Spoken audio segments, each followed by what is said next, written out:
So last Saturday, my boys and I went to go get tacos. Okay, we had a few drinks. It was a good time. And after I got home, I was getting ready for bed. I was brushing my teeth and I was scrolling Instagram. And I saw this edit.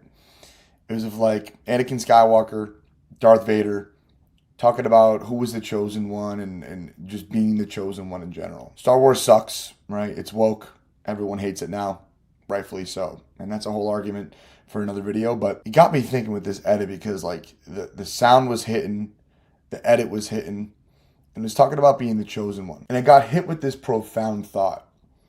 What if you viewed yourself as the chosen one? And for the past few days, I've been thinking pretty hard about that question because here's the thing.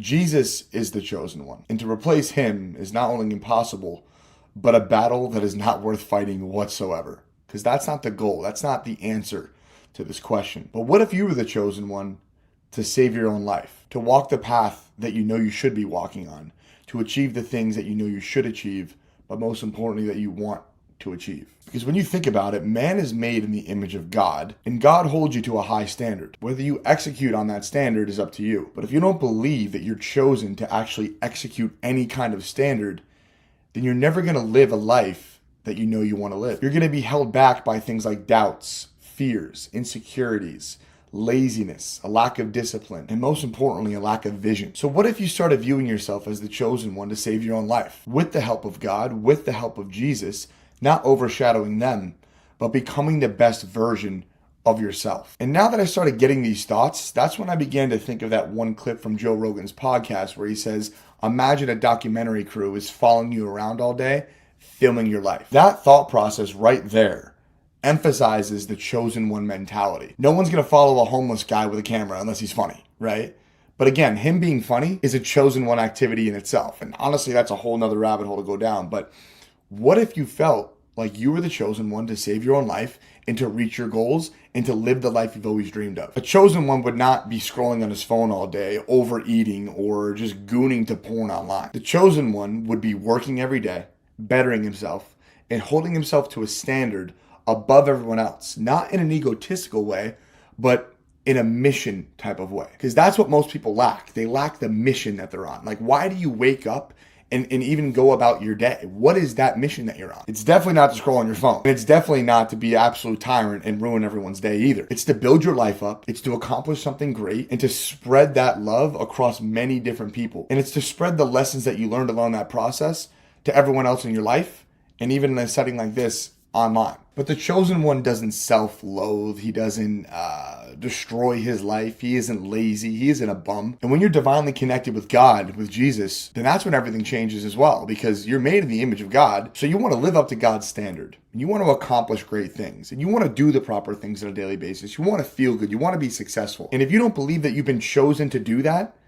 then you're never going to accomplish anything. So if you can start to develop your framework, your mindset, your way of being around doing chosen one activities, that's when everything starts to change. That's when you begin to pick up the cues in the universe that God is placing there for you to act upon. Like, for example, getting that random business idea. Dude, you got to act on that. Getting the idea to post a video like this, you got to act on that. And when you feel like shit, when you feel like you're fucking falling behind, that again is a sign from God telling you that, listen, you're meant for more. You've been chosen by God to live this life. Don't waste it, because we're all the chosen ones. We're God's children, and we've been chosen to build a good life, to build a purposeful life, to live intentionally, and to build something great. And whatever the path that you choose to take to get there is on you. And when you start to view yourself as the chosen one to build that path, to create that life, then you're back in sync with God, because you are God and Jesus lives within you. It's your job to activate that mentality. It's your job to live truthfully to that, because that's when the universe starts to bend in your favor. Being the chosen one doesn't mean ignore God and think that you're better than everyone else. It doesn't mean that. It means that you need to hold yourself to a higher standard, to put in the work that you need to get to the life that you want to live. And then afterwards, you spread what you learn to other people. That's chosen one activity right there. And that leads to an intentional, purposeful life, because you build something great and you're sharing it with other people. You're helping other people. And that's what God does. That's what Jesus does for people. He helps them. He's there for them. He teaches them.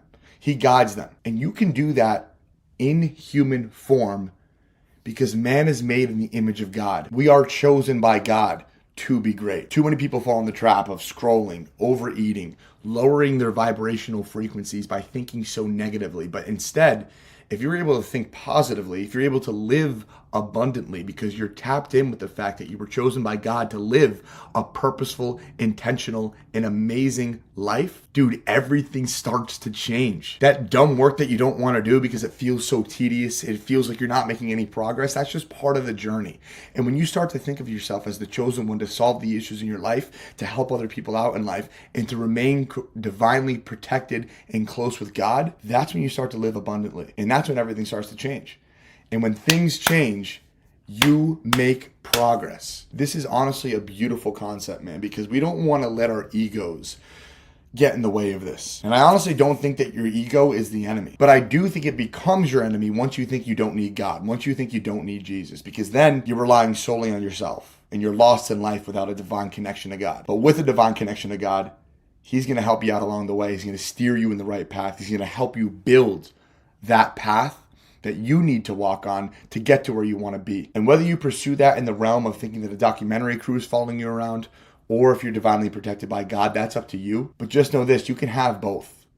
You can have everything you've ever wanted as long as you're close with God, as long as you view yourself as chosen by God to execute on the dreams that He put in your mind in the first place. Without Him, you're nothing. But with yourself, you need to live to a higher standard.